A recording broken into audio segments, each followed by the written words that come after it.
All right, it is game day. It is Thursday night football coming up. So it's orange and blue today.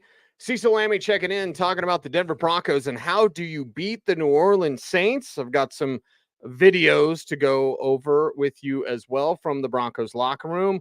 This one is an emotional one for Sean Payton. We know that he crashed Drew Brees' Ring of Fame, Hall of Fame, Hall of Honor ceremony in New Orleans on game day, which I particularly don't like because it's game day and that's your enemy over there today. Doesn't matter what you did in the past. That's your enemy and you've got to beat them today. And the opportunity is there for you to do that handily. Now, will they take advantage of that? The Broncos offense needs to run the ball, perhaps with Audric Estimé, getting the job done there. Hopefully that's the case because Sean Payton has talked about him 3 times this week leading up to this contest about Audric Estimé. He's excited to see Audric Estimé. And I think if you run the ball, that's going to set up Bo Nix better. Got plenty to say about Bo and what this game means for him. Potentially a big game, potentially a dangerous game because you're facing Spencer Rattler on the other side, who the Broncos did like more than other teams, more than myself. The Broncos liked Spencer Rattler. They didn't draft him, of course, because they got Bo Nix in the first round. But had they not gotten Bo Nix in the first round, could it have been Spencer Rattler in the second or third?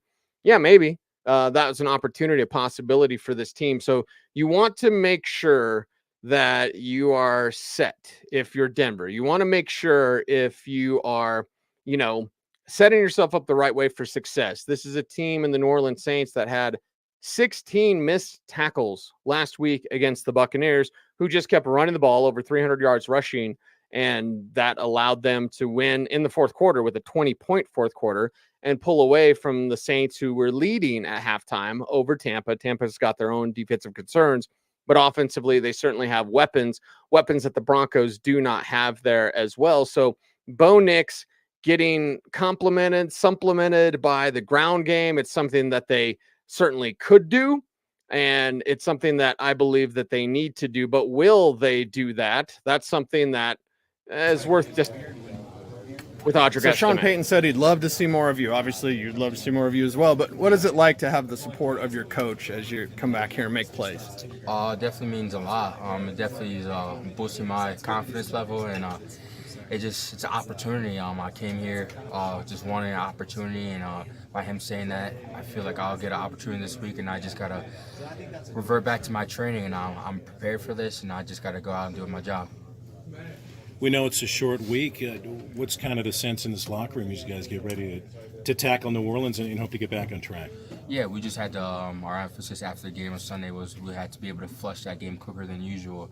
And that's what we did. We came in today, and we're not done yet today, but we had a good practice outside. We had good meetings, and we just got to be able to take advantage of the time that we have because we don't have as much time as usual, but every single hour we get is valuable for this upcoming game. Coach talked about this offense getting off to a fast start this week. What does that look like? What do you guys need to do to make that happen on Thursday? Yeah, we just got to stay on schedule, stay above the chains, be able to execute that one play at a time. Don't look too down in a game. Don't worry about the fourth quarter. Don't worry about the game next week. We just got to execute that play. That's that task in front of us.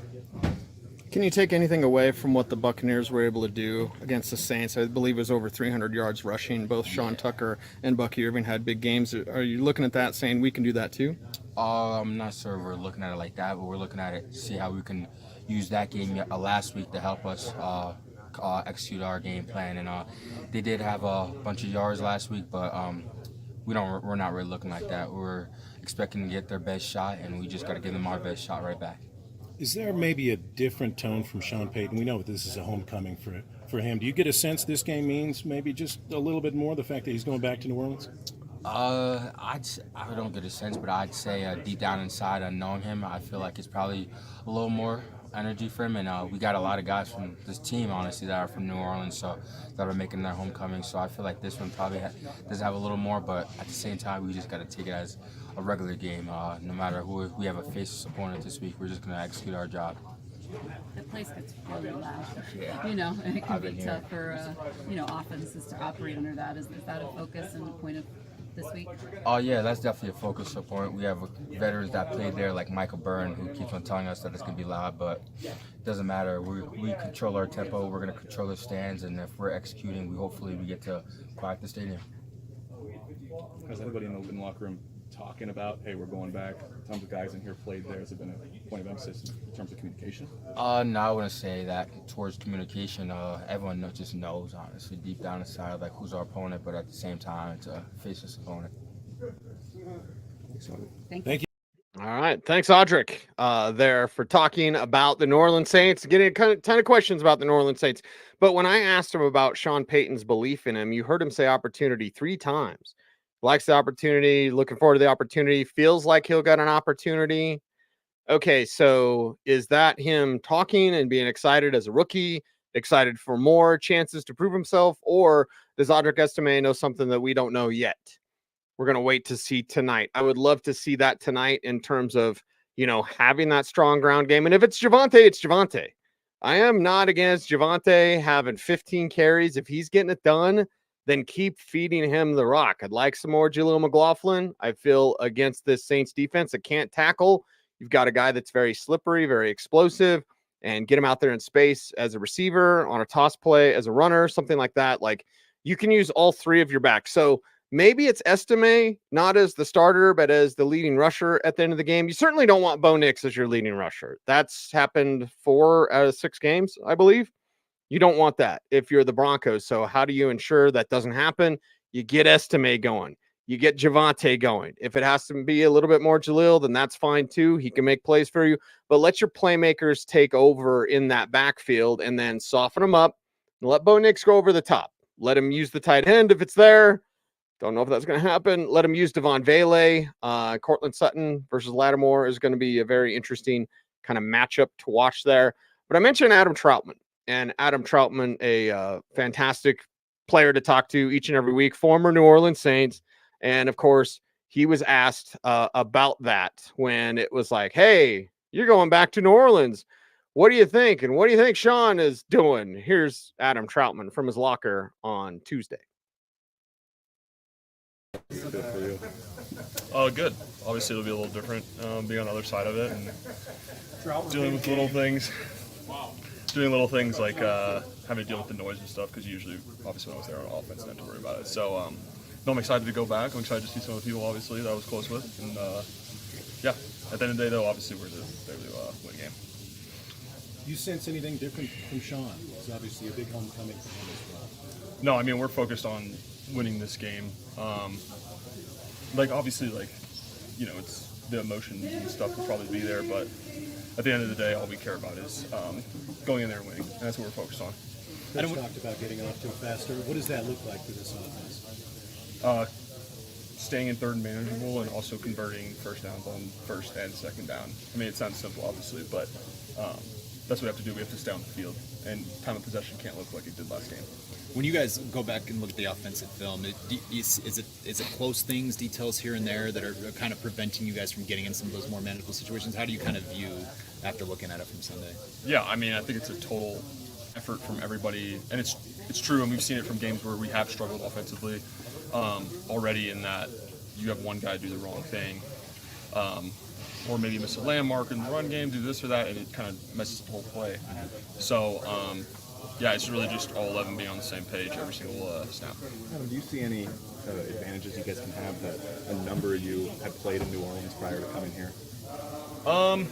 Yeah, I mean, obviously, being familiar with the personnel, I think, helps. It is very different than even when I was there 2 years ago, though, I will say that. But I think being familiar with the personnel, and then obviously the head coach coached under Sean for however many years it was. So obviously he's familiar. So I'd say it definitely has its advantages. But it could have its disadvantages too, because they could, totally come out with something completely different. But yeah, we feel good about it. Cool. All right, thanks, Adam. I love the way that he sets it up. Like, could be an advantage, could be a total disadvantage if they come out with something new. Yeah, Sean knows what you want to do. He doesn't know Spencer Rattler, even though he studied him and really liked him. So you can throw some wrinkles at this team. Defensively, I think Vance Joseph is going to show up in a big way. Defensively, I think VJ and his defenders are going to eat. In fact, I have no concerns about Vance Joseph not letting his foot off the gas. If they could have a shutout on Thursday night, they'd do it. It'd be great. If they don't get a shutout, well, it's not going to break my heart. Just get the win.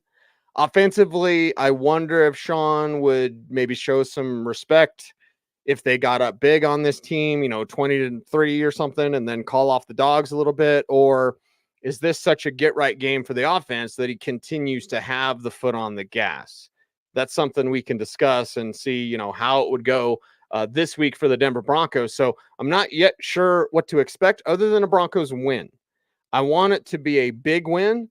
I would love 35-0, 35-3. Not going to predict that. I believe on Dover and Cecil, I said that it would be 27-16, something like that, like a 10, 11 point win where it's pretty comfortable. You're not running away with the game, but it's a comfortable victory. And I just have so much respect for this Broncos defense. Like, they should be able to handle a rookie quarterback in his second game that's not throwing to anybody. Tipton, the Yale undrafted kid. You got Bub Means, the 5th rounder, I think, from Pitt, rookie. Cedric Wilson from Boise State. He's been in the league a few years, probably 5 years, something like that. So you don't really have much to throw to. No Taysom Hill, so it's like, all right, Juwan Johnson a little bit banged up. That's going to create some issues for that young quarterback. And then the rush for the Broncos, like the Saints offensive line is banged up. I believe 32% of their roster is on the injury report or on injured reserve. That's not great, Bob. So, the Broncos should have this big, big win. We'll see if they can actually pull that off. Of course, coming up, not that too distant a future. And how do they get it done? How do they beat up on the New Orleans Saints? I think defensively, you're fine, even without Pat Surtain. It stings without Pat Surtain, certainly. But they don't have Chris Olave. Rashid Shaheed may miss the rest of the season as he's going to have knee surgery. Chris Olave with a concussion. So, again, you have an offense that doesn't have a lot of weapons and a rookie quarterback. You have a defense that can't tackle. That's a problem. They can't stop the run. I believe their average is 133 on the ground. The Buccaneers got them for 300. You have a defense that is giving up 50 points and, 600 yards, whatever it is. It was 300 yards rushing. I think it was 500 yards, over 500 all-purpose yards from Tampa Bay. 400 all-purpose yards. Like, they just give up yards like they're handing out Halloween candy. So you want it to be kind of a nightmare if you're Sean Payton and the Denver Broncos. Swarm around this team, swarm around that rookie quarterback, but also play defense with your offense merely by doing this, running the ball, giving your defense. You heard Adam Trautman talk about it there in that clip. Like, the time of possession can't be like it was last week. So make sure your time of possession is good. How do you do that? You keep the chains moving with the ground game, because incompletions stop the clock. Don't want to do that. Your passing game isn't up to snuff anyway, but help it out with the ground game. Have 150 yards on the ground tonight, combined as running backs. And with Bo's rushing yards, maybe even push for 200 yards as a team. This is the way. This is the path to victory if you're the Denver Broncos, and it seems pretty simple because I think it is. Again, not easy. I don't like saying easy. This game's easy. No, this game is very hard. And this game, anything can happen in the NFL, no matter how things are setting up. But this is setting up like a preseason game. You're essentially facing preseason players on the Saints offense and on the Saints defense. And you're fairly healthy. Getting Mike McGlinchey back, I think, is really good out there, especially for establishing that ground game, as he is a better run blocker than he is a pass blocker. Thought Alex Forsythe was okay last week. Quinn Miners, play without penalties, please. Garrett Bolles, play without penalties, please. Ben Powers has been your best offensive lineman all year long. McGlinchey started out with 2 really good games. I want him to continue that and, kind of shake off the rust as quickly as possible in this Thursday night contest. So offensive line, better. Javonte, be better. And Audric Estimé, get that opportunity that he keeps talking about. And it's a revenge game for almost everyone on the team, because it's Sean Payton and the Saints. It's the Denver Saints against New Orleans Saints. And, well, we could go through the number of players. I don't want to miss anybody that used to play for the Saints. But, yes, don't do a drinking game tonight of this is the guy that is now, former Saint Lucas Kroll or former Saint Adam Trautman or former Saint Will Lutz. I just said I wasn't going to do it, and then I kind of halfway did it. There's more players from the Saints, though. So, like, don't do a drinking game tonight where they say anything about Sean Payton being from New Orleans or Adam Trautman being from New Orleans or all these other players being from New Orleans. You won't be able to finish the game because I imagine that Checked Out Al Michaels on Amazon is going to talk about that nonstop. Vegas doesn't think this is going to be a great game in terms of scoring. I would like it to be, Broncos again with a 35-point game. Don't think that's going to happen. Let's put the number at 27 and see what this team can do.